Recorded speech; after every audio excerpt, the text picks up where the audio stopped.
Baik, bismillahirrahmanirrahim. Assalamualaikum warahmatullahi wabarakatuh. Alhamdulillah. Waalaikumsalam warahmatullahi wabarakatuh. Asyhadu an la ilaha illallah wahdahu la syarika lah wa asyhadu anna Muhammadan abduhu wa rasuluhu la nabiyya ba'dah. Para sahabat sekalian yang kami muliakan, Ustaz Muzakir Arif yang akan memberikan taujiah kepada kita di malam hari ini, teman-teman di Facebook, Instagram, dan di YouTube yang menjadi pendengar dan pemirsa setia Halal Traveler Club dan Ceria Halal Holiday, dan semua sahabat-sahabat sekalian dimanapun berada. Kita bersyukur pada Allah Subhanahu wa Ta'ala pada kesempatan malam hari yang berbahagia ini. Allah Subhanahu wa Ta'ala pertemukan kita masih dalam suasana bulan Dzulhijjah. Dalam kesempatan yang berbahagia ini, insya Allah dalam 1 jam ke depan kita akan membahas tentang Tazkiyatun Nafs yang akan dibawakan oleh guru kita Ustaz Dr. Muzakir Arif. Dan masih dalam suasana bulan Dzulhijjah, bagian Tazkiyatun Nafs merupakan bagian yang sangat penting dalam pembentukan kepribadian seorang muslim. Oleh karena itu, dalam kesempatan ini kami di Sekolah Haji dan Umrah ingin menjadikan Tazkiyatun Nafs ada sebagian bahagian pelajaran bagi calon jamaah haji dan calon jamaah umrah yang akan mengikuti ibadah haji dan ibadah umrah ke depannya. Perlu kami sampaikan bahwa sekolah haji dan umrah adalah sekolah persiapan bagi calon jamaah haji dan umrah dimanapun dan kapanpun pemberangkatannya. Jadi Bapak Ibu sekalian yang sekarang ini katakanlah sudah mendaftar umrah atau mendaftar haji dimanapun berada, bisa mengikuti sekolah haji dan umrah. Dimanapun mendaftarnya dan dimanapun berada saat ini bisa mengikuti sekolah haji dan umrah. Untuk apa kita berada di sekolah haji dan umrah ini? Yaitu untuk menambahkan wawasan kepada kita tentang maknawiyah penyelenggaraan haji dan penyelenggaraan umrah. Sehingga sebagaimana yang kita harapkan bersama-sama bahwa ketika kita berangkat haji atau ketika kita berangkat umrah, maka kita berangkat dengan pemahaman yang utuh tentang penyelenggaraan ibadah haji dan umrah, maknawiyahnya, tata caranya, manasiknya, sebagaimana yang diajarkan oleh Nabi kita Rasulullah SAW. Baik para sahabat sekalian dimanapun berada, untuk membuka pertemuan kita di malam hari yang berbahagia ini, mari kita buka pertemuan ini dengan baca basmalah. Bismillahirrahmanirrahim. Dan untuk berikutnya saya persilakan kepada Ustaz Dr. Muzakir Arif untuk menyampaikan taujih Tazkiyatun Nafs pada kita semua. Pada Ustaz. Jazakumullah khair. Bismillahirrahmanirrahim. Assalamualaikum warahmatullahi wabarakatuh. Waalaikumsalam warahmatullahi wabarakatuh. Alhamdulillahi rabbil alamin wal aqibatu lil muttaqin. Wassalatu wassalamu alal mab'uthi rahmatan lil alamin, imamil muttaqin, qaidil gurril muhajjalin, nabiyyina Muhammad wa ala alihi wa sahbihi ajma'in. Allahumma a'inna ala dzikrika wa syukrika wa husni ibadatik. Ya Allah, bantulah kami untuk senantiasa berzikir kepadamu, selalu bersyukur kepadamu, dan senantiasa memperbaiki ibadah kepadamu. Allahumma amin. Saudaraku dan saudariku, para pemirsa yang budiman, para peserta sekolah haji dan umrah, wabil khusus saudaraku Ustadz Ahmad Husaini yang memandu acara kita pada malam ini. Kita saling mendoakan kebaikan selalu. Alhamdulillah, puji syukur kepada Allah, ucapan terima kasih kepada Allah atas nikmat silaturahim kita pada malam ini. Di media ini kita berdoa semoga silaturahim ini diterima oleh Allah Tabaraka wa Ta'ala sebagai amal soleh bagi kita semua dan diberkahi oleh Allah Subhanahu wa Ta'ala dalam kehidupan kita di dunia dan di akhirat. Insya Allah pada malam ini kita akan memulai kajian yang insya Allah bersambung, berseri insya Allah tentang tazkiyatun nafas. Materi pertama dalam kajian tazkiyatun nafas ialah penyucian jiwa, sebuah kebutuhan setiap saat.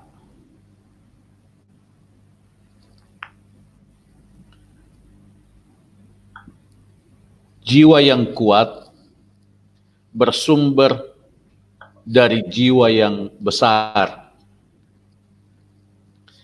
Jiwa yang besar berasal dari jiwa yang sehat. Jiwa yang sehat berawal dari jiwa yang bersih. Demikian urutan kondisi positif bagi jiwa. Jiwa bersih, jiwa sehat, jiwa besar, jiwa kuat. Jiwa bersih kalau dibersihkan. Jiwa kalau tidak dibersihkan pasti kotor. Pembersihan jiwa inilah yang disebut tazkiyatun nafas, pensucian jiwa. Allah Subhanahu wa Ta'ala menjelaskan tentang jiwa besar dengan istilah syarhus sadr, lapang dada. Itu dalam surah Al-An'am, surah ke-6 ayat 125. A'udzu billahi minasyaitonir rajim. Faman yuridillahu ayyahdiyah yashrah sadrahu lil Islam. Siapa yang dikehendaki oleh Allah untuk mendapatkan hidayah, mendapatkan petunjuk, Allah lapangkan dadanya untuk mengamalkan ajaran Islam. Siapa yang dadanya lapang dalam mengamalkan ajaran Islam, itu tanda bahwa dia mendapatkan petunjuk, bimbingan dari Allah Subhanahu wa Ta'ala. Wa may yurid ayyudillah, lanjut ayat mulia ini, dan siapa yang dikehendaki oleh Allah untuk disesatkan, dia ja'al sadrahu dayyiqan, Allah menjadikan dadanya sempit, haraja, tertekan, ka'annama yas'adu fis sama, seakan-akan dia mendaki naik ke langit.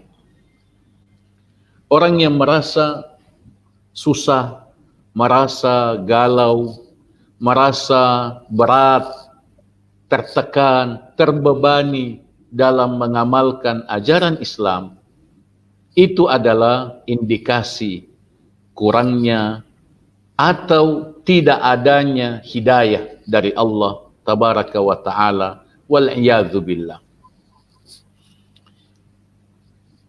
Singkatnya, ayat mulia ini menjelaskan tentang syarhus sadr, lapang dada,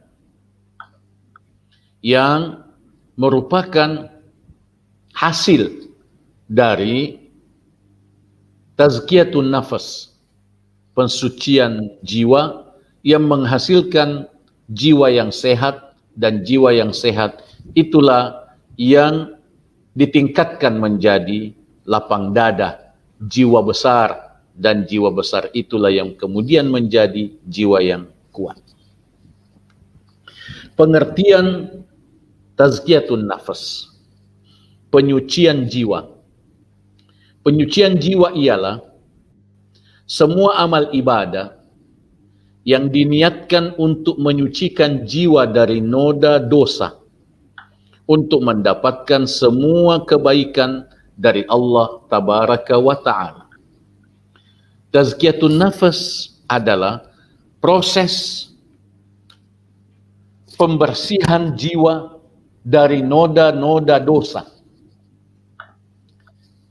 Proses itu dilakukan dengan amal ibadah yang dioptimalkan, yang dibarengi dengan penghayatan tazkiyatun nafas.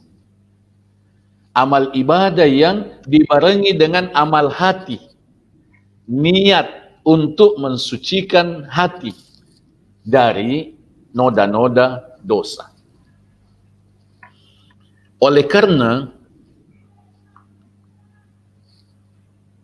dosa yang kita lakukan itu mengakibatkan kotoran dalam jiwa. Dan ini yang akan kita pelajari pada hadis berikut ini. Pada urgensi penyucian jiwa. Penyucian jiwa itu penting. Oleh karena setiap perbuatan dosa pasti dan selalu mengotori jiwa. Dosa yang kita lakukan, dosa-dosa kecil, apalagi dosa-dosa besar, itu mengotori jiwa. Rasul sallallahu alaihi wasallam menjelaskan hal itu dalam hadis Abu Hurairah radhiyallahu anhu. Rasul sallallahu alaihi wasallam bersabda, "Innal abda, sesungguhnya seorang hamba, idza akhta'a khati'atan, kalau melakukan satu dosa, nukitat fi qalbihi nuktatun sauda, ditorehkan di hatinya satu noda hitam.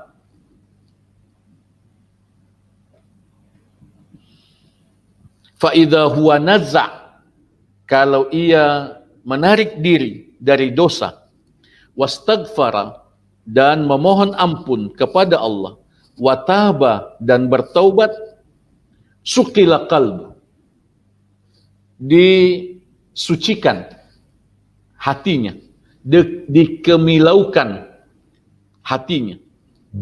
Wa in ada, dan kalau ia kembali melakukan dosa, zida fiha, noda hitamnya ditambahkan, hatta ta'luwa qalbah, sampai noda hitam itu menutupi hatinya. Wa huwa ran, dan itulah penutup alladzi dzakarallah, yang disebutkan oleh Allah dalam surah Al-Mutaffifin. Kalla, sekali-kali tidak, bal rana ala qulubihim ma kanu yaksibun. Sungguh ada penutup terhadap hati-hati mereka akibat dosa-dosa yang telah mereka perbuat. Hadis riwayat Al-Imam At-Tirmidzi dinilai hasan oleh Syekh Al-Albani. Inti dari hadis mulia ini ialah bahwa dosa itu mengotori jiwa. Dan pensucian jiwa itu dilakukan dengan taubat, meninggalkan dosa, taubat, istighfar. Pensucian jiwa itu dilakukan dengan amal ibadah yang dihayati, diniatkan sebagai pensucian jiwa. Urgensi tazkiyatun nafas yang kedua ialah kotoran pada jiwa penyebab rasa susah. Kotoran pada jiwa penyebab rasa galau, gelisah, cemas, perasaan hampa, rasa malas beribadah, rasa putus asa. Perasaan-perasaan negatif itu bersumber dari jiwa yang kotor. Jiwa kotor karena dosa. Karena itu, kita mesti membersihkan jiwa kita, menyucikan jiwa kita agar kita senantiasa bahagia, agar kita senantiasa tenang, agar kita senantiasa bersemangat, rajin beramal, agar kita senantiasa optimistis dalam hidup ini. Itulah pentingnya tazkiyatun nafas, pensucian jiwa. Allah Subhanahu wa taala menegaskan hal itu di dalam beberapa ayat Al-Qur'an, antara lain dalam surah Asy-Syams, surah ke-91 ayat 9 dan 10. Qad aflaha man zakkaha wa qad khaba man dassaha. Sungguh beruntunglah orang yang mensucikan jiwanya, dan sungguh rugilah orang yang mengotorinya. Beruntung orang yang mensucikan jiwanya. Dijelaskan oleh para ulama, para ahli tafsir, bahwa beruntung, al-falah itu bermakna kebahagiaan. Al-falah bermakna kemenangan. Al-falah bermakna kesuksesan. Sehingga orang yang mensucikan jiwanya itu bahagia, senantiasa bahagia. Orang yang mensucikan jiwanya itulah orang yang sukses hakiki. Orang yang mensucikan jiwanya itulah pemenang sejati. Inilah pentingnya penyucian jiwa. Mari kita sadari bahwa kapan kita merasa susah, segera kita sadari bahwa ini indikasi hati yang kotor. Ini adalah akibat dosa dan maksiat.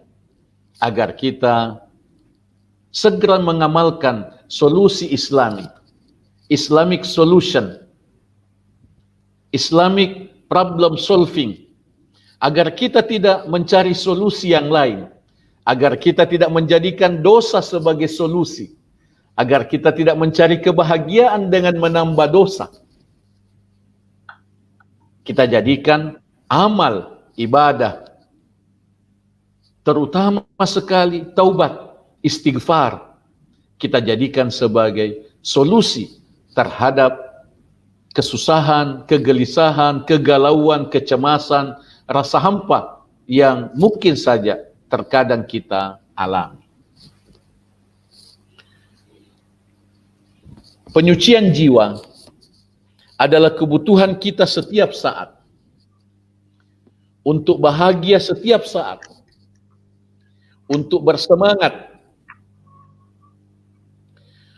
bersemangat beramal setiap saat, untuk penguatan jiwa yang berkesinambungan setiap saat, untuk meraih kemuliaan akhir kehidupan yang indah, husnul khatimah. Allahumma amin. Dalam hal bahagia, kita atau banyak orang seringkali mengalami kebahagiaan sesaat, bahagia 1 jam, kemudian galau beberapa jam. Ini patut kita waspadai, patut kita cermati, dan penting untuk kita melakukan langkah-langkah pencegahan agar kita bisa memperpanjang durasi kebahagiaan kita, meminimalisir durasi kesusahan dan kegalauan kita dengan cara mengoptimalkan tazkiyatun nafas. Salah satu amal untuk tazkiyatun nafas adalah upaya untuk menyambung amal dengan amal, upaya untuk meningkatkan amal. Coba kita renungkan pesan Rasulullah sallallahu alaihi wasallam agar kita membaca doa ini setiap selesai salat, di akhir salat, di akhir tahiyat, dan atau sesudah salat. Allahumma a'inni ala dzikrika wa syukrika wa husni ibadatik. Ya Allah, bantulah aku untuk berzikir kepadamu, bersyukur kepadamu, dan memperbaiki ibadah kepadamu. Sesudah salat, kita berdoa kepada Allah agar kita dituntun oleh Allah untuk selalu berzikir, selalu bersyukur, selalu memperbaiki ibadah. Ini adalah pendidikan, peningkatan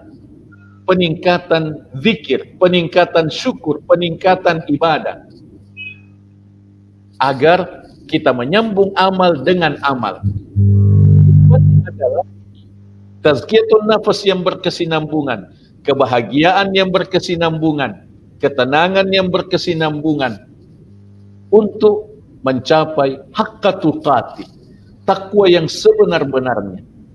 Dan itulah yang dimaksud oleh Allah Tabaraka wa Ta'ala dalam surah Ali Imran, surah ketiga ayat 102. Ya ayyuhalladzina amanu taqullaha haqqa tuqati. Wahai sekalian orang yang beriman, bertakwalah kamu kepada Allah dengan takwa yang sebenar-benarnya. Haqqa tuqati adalah mujahadah, peningkatan iman yang berkesinambungan. Optimalisasi amal ibadah yang terus-menerus. Haqqa tuqati. Wala tamutunna illa wa antum muslimun. Dan jangan kamu mati sebelum menjadi muslim sejati. Itu adalah mujahadah istiqamah. Mujahadah istiqamah di dalam peningkatan amal ibadah, agar kita dimuliakan insyaallah oleh Allah dengan husnul khatimah. Di akhir majlis perdana ini, sebelum kita berdiskusi, berdialog untuk mengelaborasi materi perdana ini, saya ingin mengajak saudara dan saudariku semua untuk mengamalkan dan mendawamkan doa singkat warisan Nabi Muhammad sallallahu alaihi wasallam untuk tazkiyatun nafas, yaitu Allahumma ati nafsi taqwaha wa zakkiha anta khairu man zakkaha anta waliyuha wa maulaha. Ya Allah, berikanlah kepada jiwaku takwanya, bersihkanlah jiwaku, sucikanlah jiwaku, karena hanya engkaulah pemimpinnya dan hanya engkaulah penolongnya. Minta kepada Allah. Yang mensucikan jiwa adalah Allah. Kita hanya bermujahadah, kita hanya berusaha, dan Allah lah yang mensucikan jiwa kita dengan berkahnya, dengan kasih sayangnya, dengan ampunannya. Mari kita baca sama-sama doa yang singkat ini, doa yang mulia ini. Allahumma ati nafsi taqwaha wa zakkiha anta khairu man zakkaha anta waliyuha wa maulaha. Allahumma amin. Semoga Allah menerima amal ibadah kita, menambahkan selalu hidayahnya kepada kita, memberkahi kita semua dimanapun kita berada. Barakallahu fikum. Aqulu qouli hadza wa astaghfirullah li wa lakum.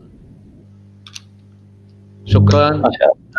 Ustaz Ahmad Husaini, silahkan dilanjutkan, dielaborasi, ya, memimpin dialog dengan para pemirsa yang kita cintai. Jazakumullahu khairan. Baik, Masya Allah Ustaz. Terima kasih Daudinya di malam hari ini. Ini seperti Astagfirullah. kami ketemu air minum di tengah jalan. Barakallahu fikum. Astagfirullah.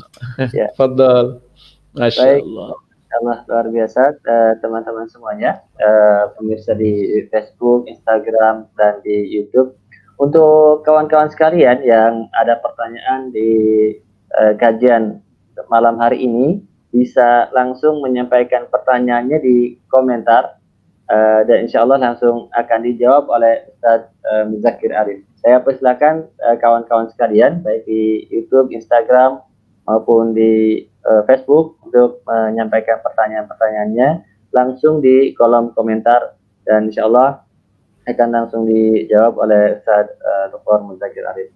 Ustaz, memang perkara kita terutama yang sekarang kita banyak yang tinggal di perkotaan, banyak yang dilihat kita keluar rumah, banyak yang dilihat di jalan, apalagi apa yang harus kita lakukan saat jika kita ingin melakukan tazkiyatun nafs, terutama apa saja amalan-amalan atau hal-hal yang perlu kita siapkan, perlu kita lakukan jika kita memulai tazkiyatun nafs, kita memulai mencari air minum di tengah pasir ini, Ustaz. Astagfirullah. Masya Allah, tabarakallah. Jazakumullahu khairah. Bismillah billahi taufiq. Satu pertanyaan yang sangat baik dan pengkhususan masyarakat perkotaan yang dinilai terasa lebih sulit, lebih berat untuk melakukan tazkiyatun nafas, sesungguhnya kurang lebih sama kondisinya dengan di sebagian pedesaan atau kota kecil. Oleh karena tantangan dan godaan dosa dan maksiat ada di mana-mana, apalagi lewat medsos. Begitu juga dengan tantangan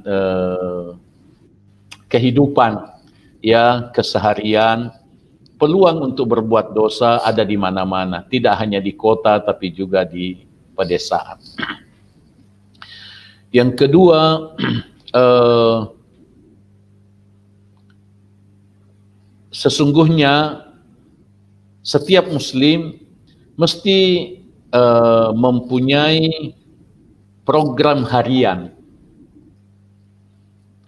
Tazkiyatun nafas itu diawali dari planning, perencanaan amal setiap hari. Sesudah memahami pentingnya tazkiyatun nafas, maka yang mesti dilakukan adalah menyusun perencanaan amal harian. Apa agenda amal kita yang akan kita perjuangkan setiap hari. Dan itu ada panduan dan ada tuntunannya. Karena itu bertahap, berjenjang. Mulai dari 10 amal setiap hari sampai 300 amal setiap hari. Bahkan bisa lebih dari sampai 300 amal setiap hari.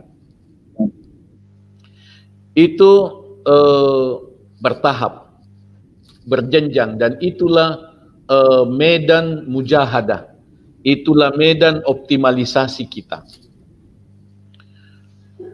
Amal yang paling penting adalah amal yang diwajibkan oleh Allah Tabaraka wa Ta'ala. Dalam hadis qudsi yang sahih diriwayatkan oleh Al-Imamul Bukhari, Allah Subhanahu wa Ta'ala berfirman, "Wa ma taqarraba ilayya 'abdi bi syai'in ahabba ilayya mimma aftaradtuhu 'alaihi." Tidaklah hambaku mendekat kepadaku dengan sesuatu yang lebih aku senangi melebihi amal-amal yang aku wajibkan kepadanya. Amal wajib itu prioritas. Salat wajib, saum wajib, zakat wajib, haji wajib, tilawah Al-Quran wajib, menutup aurat wajib, ya, pekerjaan halal wajib, menjauhi yang haram wajib, dakwah wajib. Yang wajib-wajib itu yang diprioritaskan. Itu yang kita prioritaskan dalam planning amal harian. Itulah yang kita rumuskan, kita prioritaskan, kita dawamkan, kemudian kita usahakan untuk kita tingkatkan setiap hari. Yang kedua, dan ini yang terakhir untuk menjawab poin ini, pertanyaan ini, kita butuh sahabat, kita butuh teman yang soleh. Kita tidak bisa mengamalkan ajaran Islam termasuk tazkiyatun nafas sendirian. Kita butuh teman, kita butuh sahabat. Para nabi itu semua ada sahabatnya. Semua nabi ditetapkan oleh Allah Subhanahu wa taala untuk ditemani oleh hawariyun, para sahabat setia. Rasulullah sallallahu alaihi wasallam diperintahkan oleh Allah untuk bersabar bersama sahabat. Wasbir nafsaka ma'al ladzina yad'una rabbahum bil ghadati wal ashi. Sabarkan dirimu Muhammad Rasulullah sallallahu alaihi wasallam diperintahkan sabar untuk bersama sahabat. Jadi saudaraku, carilah sahabat yang soleh. Bertemanlah dengan orang yang soleh. Kalau kita benar-benar ingin mensucikan hati dan ingin meningkatkan iman kepada Allah Tabaraka wa Ta'ala. Itu dulu Ustadz Ahmad jawaban saya secara singkat. Luar biasa. Saya jadi pengen tanya lagi, cuma di bawah sudah ada pertanyaan yang masuk. Ustaz. Ada pertanyaan nih, ya. Silakan, Ustaz. Ini wisata Nabawi ya? Ya, dari wisata Nabawi, Ustaz. Ustadz mau tanya, bagaimana kita bisa membuat hati kita yakin 1000% doa kita diijabah, agar kita benar-benar hanya bergantung sama Allah dan tidak lagi bersandar pada makhluk, meski itu hanya urusan sebutir garam. Allahu Akbar. Untuk yakin kita butuh ilmu. Kita butuh ilmu. Fa'lam annahu la ilaha illallah. Surah Muhammad ayat 19. Ilmuilah la ilaha illallah. Wa qul rabbi zidni ilma. Rasulullah sallallahu alaihi wasallam diajar oleh Allah untuk berdoa, Rabbi zidni ilma. Wahai Tuhanku, wahai Rabbku, tambahkanlah ilmuku. Surah Taha ayat 114. Jadi keyakinan itu dari ilmu. Ma'rifatullah itu adalah awal kewajiban. Mengenal Allah itu adalah awal yakin. 2. Sesudah ilmu, untuk yakin kita memerlukan tafakkur. Ilmu yang kita dapatkan, kita tafakuri, kita renungkan, agar ilmu itu bisa menjadi keyakinan dalam jiwa. Tafakkur itu adalah sarana yang sifatnya wajib untuk mendapatkan keyakinan. Karena itu, tafakkur pada alam semesta, tafakkur pada fenomena sosial, tafakkur pada kehidupan dan kematian, tafakkur pada ilmu-ilmu yang kita dapatkan, itu hukumnya wajib agar kita memperkuat keyakinan. Yang ketiga, kita membutuhkan hidayah. Tidak ada iman tanpa hidayah. Innaka la tahdi man ahbabt, walakinallaha yahdi man yasha. Dalam surah Al-Qasas. Engkau Muhammad tidak bisa memberikan hidayah kepada siapa yang engkau kehendaki. Akan tetapi Allah memberikan hidayah kepada siapa yang dikehendaki oleh Allah. Itulah beberapa kiat dan syarat untuk menguatkan keyakinan. Kemudian keyakinan dalam berdoa tadi disebutkan tidak bersandar pada makhluk dan walau pada sebutir garam sekalipun, dan itu disebutkan dalam hadis Nabi sallallahu alaihi wasallam bahwa mintalah kepada Allah semua kebutuhanmu, bahkan sampai walaupun untuk memperbaiki tali sandalmu yang putus, minta kepada Allah agar Allah memberikan apa yang engkau butuhkan.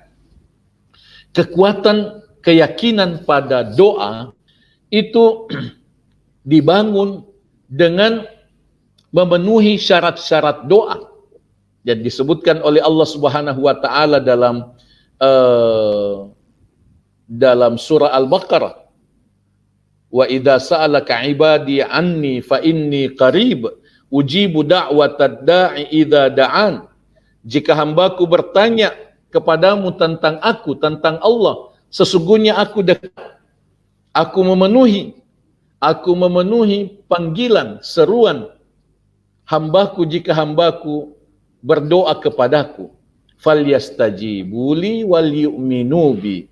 Dua syarat untuk dikabulkan doa. Istijabah kepada Allah, melaksanakan perintah Allah, menjauhi larangannya, dan meningkatkan iman, menghayati iman kepadanya.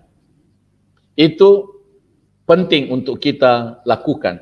Doa kita mungkin belum diijabah oleh Allah tabaraka wa ta'ala karena kita masih kurang istijabah pada perintah-perintah Allah, masih kurang taat kepada Allah, masih kurang menghayati iman kepada Allah tabaraka wa ta'ala. Inilah beberapa kiat yang semestinya kita upayakan, kita optimalkan. Semoga Allah menguatkan keyakinan kita. Semoga Allah senantiasa menuntun kita untuk rajin berdoa kepada Allah. Dari Farha, saya langsung Ustadz Ahmad. Ya, silakan Ustaz. Apa amalan yang bisa menjauhkan kita dari perbuatan dosa? Menarik. Ukhti Farha Syifa Qanita. Barakallahu fiik. Apa amalan yang bisa menjauhkan kita dari perbuatan dosa? Ada beberapa amal. Yang utama adalah amal hati. Amal hati, yaitu mengucapkan dalam hati, saya yakin, saya ikhlas, saya syukur, saya sabar, saya tawakal, mengucapkan dalam hati. Salah satu amal hati adalah takut. Saya takut berbuat dosa. Saya takut kepada Allah. Saya takut azab Allah. Saya takut api neraka. Itu insya Allah bisa efektif menjauhkan kita dari dosa. Yang kedua, itu yang sudah dibahas tadi tentang keyakinan. Tentang keyakinan. Kita tidak menjauhi dosa karena keyakinan kita masih lemah. Keyakinan kita masih lemah. Yang ketiga, kita segera bertaubat.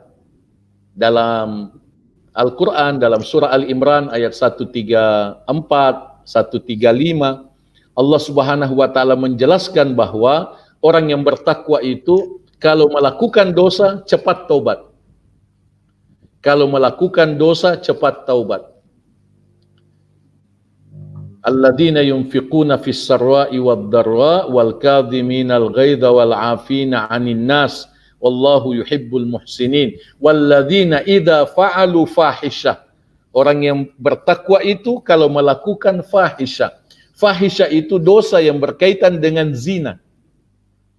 Fahisyah, dosa yang berkaitan dengan zina, mendekati zina atau melakukan zina. Au zalamu anfusahum, atau melakukan dosa-dosa yang lain secara umum. Zakarullah, mereka cepat mengingat Allah. Orang yang bertakwa itu cepat mengingat Allah. Fastaghfaru lidzunubihim, lalu beristighfar, memohon ampun kepada Allah atas dosa-dosa mereka. Walam yusirru ala ma fa'alu wa hum ya'lamun, dan mereka tidak berlarut, tidak meneruskan dosa itu, tidak melanjutkan dosa itu karena sudah tobat, sudah beristighfar, tidak diulangi lagi. Itu yang dilakukan oleh orang yang bertakwa, orang yang takut kepada Allah kalau melakukan dosa dan maksiat. Itu jawaban saya secara singkat, Ukhti Farha Syifa Qanita. Barakallahu fiikum. Ya, Masya Allah, Ustaz. Ya, rekan-rekan di Facebook, Instagram, YouTube yang ingin mengajukan pertanyaan, berikutnya kami persilakan untuk menuliskannya di kolom komentar di bawah ini. Ustaz, kalau kita di hidup, apalagi dalam kondisi yang seperti ini, pandemi, kemudian pekerjaan susah, kemudian diambang resesi, banyak yang di PHK dan lain sebagainya, begitu Ustaz. Ada kecenderungan orang, ada yang keinginannya untuk kembali kepada Allah itu besar, tapi terkadang ada orang-orang yang justru kecewa kepada Allah Subhanahu wa Ta'ala di tengah kondisi seperti ini, Ustaz. Astagfirullahaladzim. Bagaimana? Iya, Ustaz. Bagaimana supaya kita tidak termasuk ke dalam golongan orang-orang yang kedua tadi, Ustaz? Na'udzubillah. Ya, sesungguhnya kesulitan hidup yang kita alami itu adalah ujian dari Allah Subhanahu wa Ta'ala. Penderitaan, kemiskinan, ya, mungkin utang yang menumpuk, utang yang melilit, kesulitan mendapatkan pekerjaan, itu adalah ujian dari Allah Subhanahu wa Ta'ala untuk menguji keimanan kita.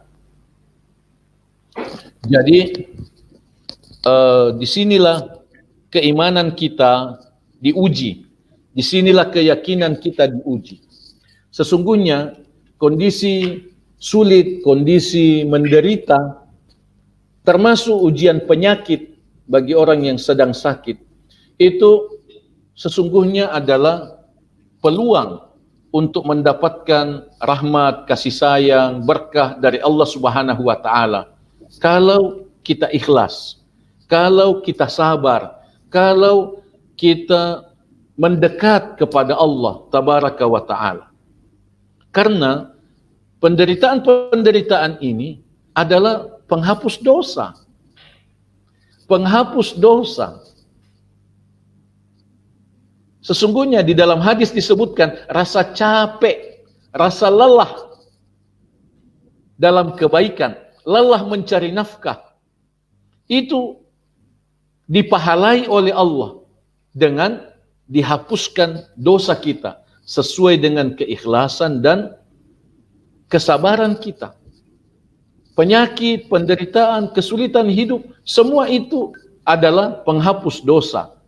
Yang penting kita ikhlas, kita sabar, dan tidak lupa kita berusaha untuk keluar dari penderitaan ini. Jadi, kalau kecewa kepada Allah, itu sesungguhnya justru menambah musibah. Kita rugi di dunia, rugi di akhirat. Menambah dosa.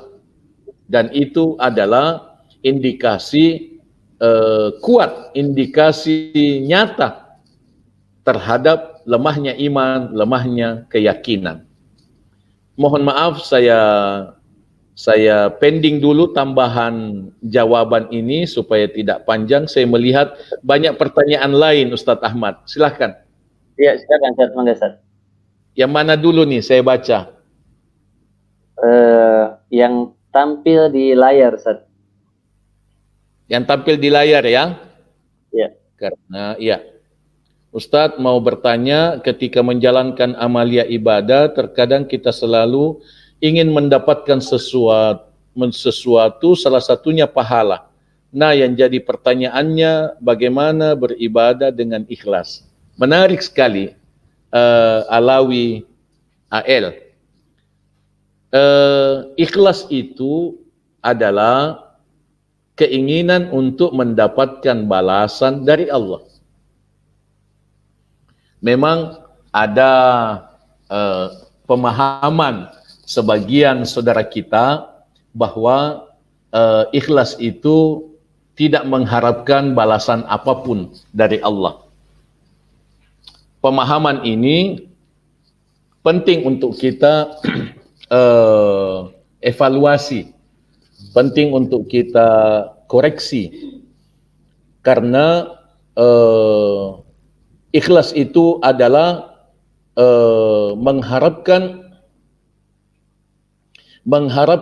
ridha Allah, mengharapkan kedekatan dengan Allah. Tadi disebutkan taqarruban ilallah, mendekat kepada Allah, mengharapkan cinta kasih Allah.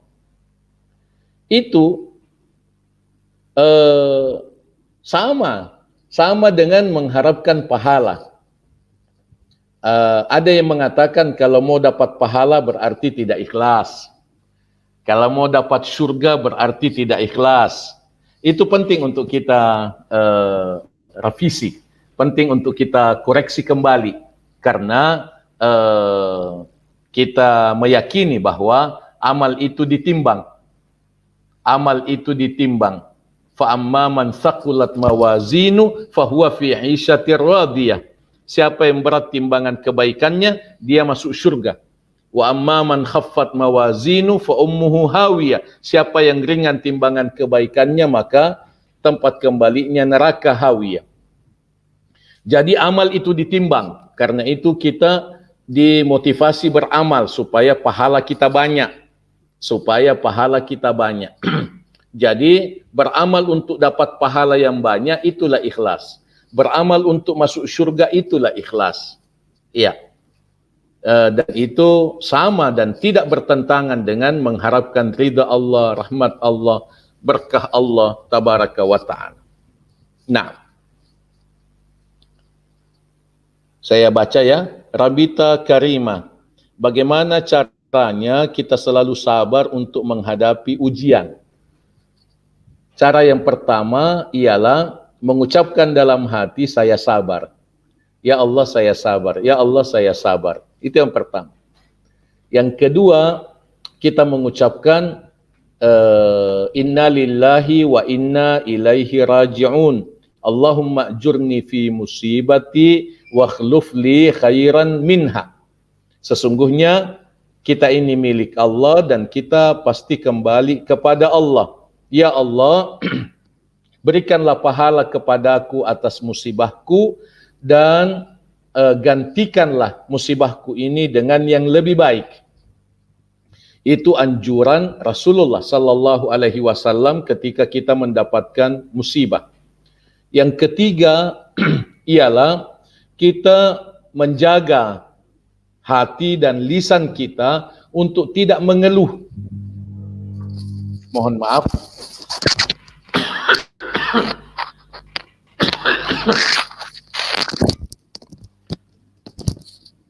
Kita menjaga hati dan lisan kita untuk tidak mengeluh, untuk tidak bosan, tidak bersangka buruk kepada Allah tabaraka wa ta'ala. Demikian langkah-langkahnya dan masih ada beberapa tambahan seperti meningkatkan amal, meningkatkan ibadah, rajin berdoa, rajin istighfar. Itu semua menjadi amal yang menguatkan kesabaran. Ustadz dari Reva Sofi, amalan-amalan terbaik apa saja yang diterima oleh Allah? Amal yang terbaik ialah amal yang paling ikhlas. Amal terbaik adalah amal yang paling ikhlas. Amal yang paling ikhlas ialah amal yang diiringi dengan ucapan dalam hati, saya ikhlas. Amal yang ikhlas adalah amal yang dilakukan sekalipun tidak dipuji oleh orang lain. karena memang tidak mengharapkan pujian dari orang lain. Maksudnya bahwa semangat beramal itu tidak berkurang walaupun tidak mendapatkan penghargaan dari orang lain. Amal yang ikhlas ialah amal yang berkesinambungan, dilakukan secara terus-menerus, amal yang istiqamah. Itu secara singkat tentang amal yang terbaik. Wallahu ta'ala a'lamu bis-shawab. Naam. Apalagi sudah tidak ada. Ya Ustaz, lanjutkan. Ya, naam. Yang tadi Ustaz. Ya. Sampai di mana tadi? Ya. Tadi sampai jangan sampai kita justru kufur di tengah kondisi yang seperti ini, tidak Allahu Akbar. kecewa kepada Allah Subhanahu wa taala. Kecewa kepada Allah itu mendekati kekufuran. Benar sekali bahwa kefakiran itu mendekatkan kepada kekufuran. Kemiskinan itu mendekatkan kepada kekufuran karena banyak orang yang kecewa kepada Allah Tabaraka wa Ta'ala, bersangka buruk kepada Allah Subhanahu wa Ta'ala. Padahal nikmat-nikmat Allah Subhanahu wa Ta'ala itu tidak terhitung banyaknya. Jadi walaupun kita dalam musibah, walaupun kita dalam penderitaan, masih tetap banyak nikmat Allah Subhanahu wa Ta'ala kepada kita. Iya, nikmat Allah yang dicabut dari kita itu sangat sedikit dibandingkan nikmat Allah yang senantiasa bertambah dan terus-menerus kepada kita. Karena itu, salah satu kiat untuk sabar ialah syukur. Salah satu kiat untuk sabar ialah syukur. Karena rasa syukur itulah yang membuat kita bisa bersabar, bisa tahan menghadapi ujian penderitaan. Itu yang mesti kita lakukan. Karena itu, maka ilmu, akhi Ustadz Ahmad, sekarang ini semakin terasa pentingnya belajar Islam, semakin terasa pentingnya belajar iman, karena iman itu dibangun dari ilmu, keyakinan itu terbentuk dari ilmu, sehingga kita mesti terus belajar, meningkatkan ilmu dan melakukan tafakkur, memohon hidayah kepada Allah Tabaraka wa Ta'ala supaya kita bertambah kuat, bertambah yakin. Reva Sofi, perbuatan apa saja yang menghapus amal baik kita? Pertama, syirik. La in asyrakta la yahbatanna amaluk. Surah Az-Zumar ayat 36. La in asyrakta la yahbatanna amaluk. Kalau kamu berbuat syirik, niscaya runtuh amalmu. Itu jelas sekali. Yang kedua, riya. Riya itu bagian dari syirik. Syirik khafi, syirik yang tersembunyi. Itu menghapus amal. Menghapus amal.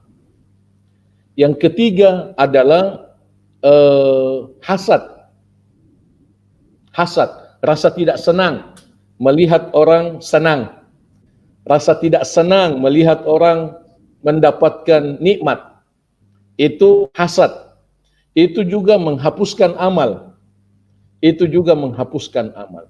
Ghibah, gosip, menyebut, menceritakan aib orang lain, dosa tersembunyi orang lain. Iya. Mengungkapkan dosa rahasia orang lain, itu juga menghapuskan amal. Ini mesti kita waspadai. Ini mesti kita waspadai. Permusuhan dengan sesama muslim, itu juga menyebabkan tertundanya diterima amal kita.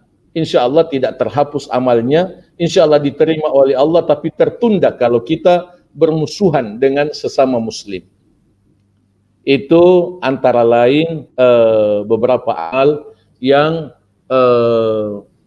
beberapa dosa yang bisa menghapuskan amal. Nah, saya lihat ada pernyataan bahwa waktu sudah habis. Silakan Ustaz Ahmad. Reminder, Ustaz. Ustaz, yang terakhir, Ustaz, Nah, bagaimana caranya supaya kita tetap bisa istiqomah dengan amalan-amalan kita? Tadi kita sudah memulai dengan bagaimana memulai tazkiyatun nafs. Yang terakhir adalah bagaimana supaya kita sekarang istiqomah dengan amalan yang sudah kita mulai itu, Ustaz. barakallahu fikum. Untuk istiqamah kita memerlukan perencanaan. Kita beramal dengan perencanaan. Kita beramal dengan kerjasama dengan sahabat setia. Kita beramal dengan terus belajar. Tidak ada peningkatan kalau kita berhenti belajar. Kita terus belajar, tiada henti.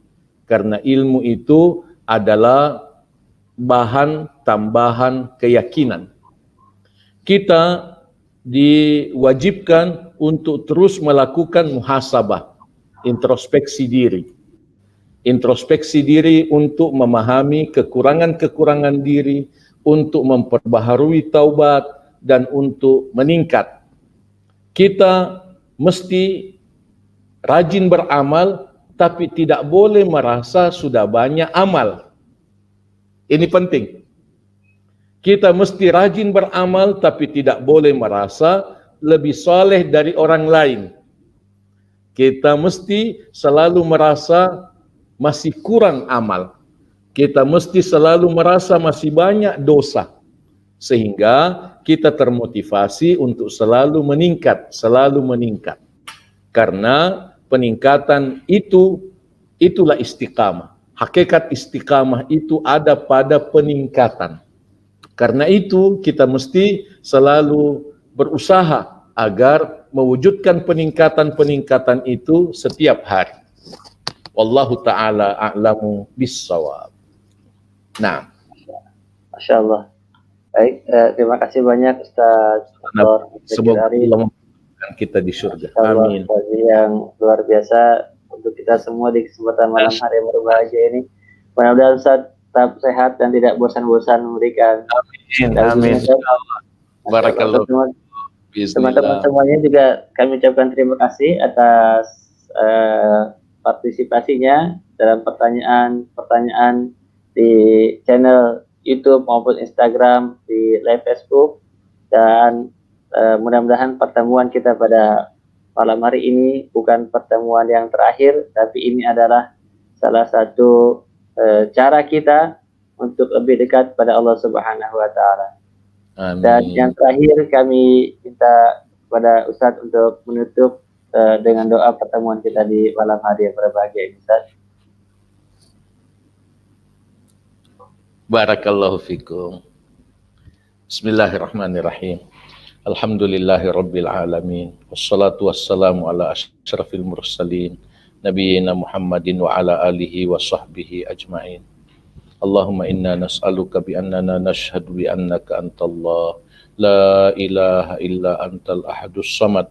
Alladhi lam yalid wa lam yulad wa lam yakul lahu kufuwan ahad. Allahumma inna nas'aluka Allahumma inna nas'aluka bismikal a'zam alladhi idza du'ita bihi ajabta wa idza su'ilta bihi a'tait. Allahumma ya hayyu ya qayyum ya dzal jalali wal ikram bi rahmatika nastaghits. Aslih lana syu'unana kullaha wa la takilna ila anfusina tarfata 'ain.